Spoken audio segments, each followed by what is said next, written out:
এই মামুনুল হক, এই হিজরত দল, হিজরতের বাচ্চারা, হিজরত আপনারা ওই ওয়াজ মাহফিলে আপনারা প্রতিহত করবেন তাদেরকে, এদেরকে গণধোলাই দিয়ে হাত পা ভেঙে দিবেন।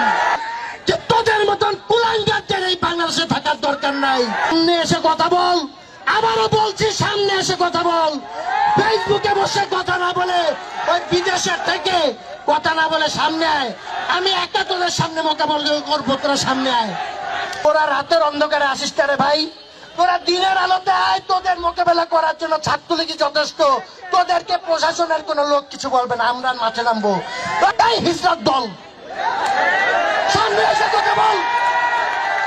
হিজরতের বাচ্চারা, হিজরত, তোরা সামনে এসে কথা বল। কাপুরেশ্বর দল, কুলাঙ্গারের দল, তোরা দিনের বেলায় দেখি তোদের কত ইমানি শক্তি। দিনের বেলায় বাংলাদেশ ছাত্রলীগ কিন্তু তোদেরকে এবার দেখিস, তোদের আর এক চুলো ছাড় দেওয়া হবে না। তোদের যেখানেই পাওয়া যাবে সেখানেই তোদের লাঠি কোথা গণধোলাই দেওয়া হবে।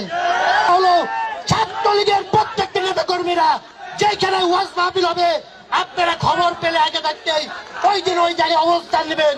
যদি যেখানে জামাত শিবির মৌলবাদী জঙ্গিবাদী, সেখানে পিটিয়ে তাদেরকে আইন শৃঙ্খলা রক্ষাকারী বাহিনীর গাড়িতে তুলে দেবেন, মাঠ দিয়ে লাইটটাই উঠিয়ে দেওয়া হবে।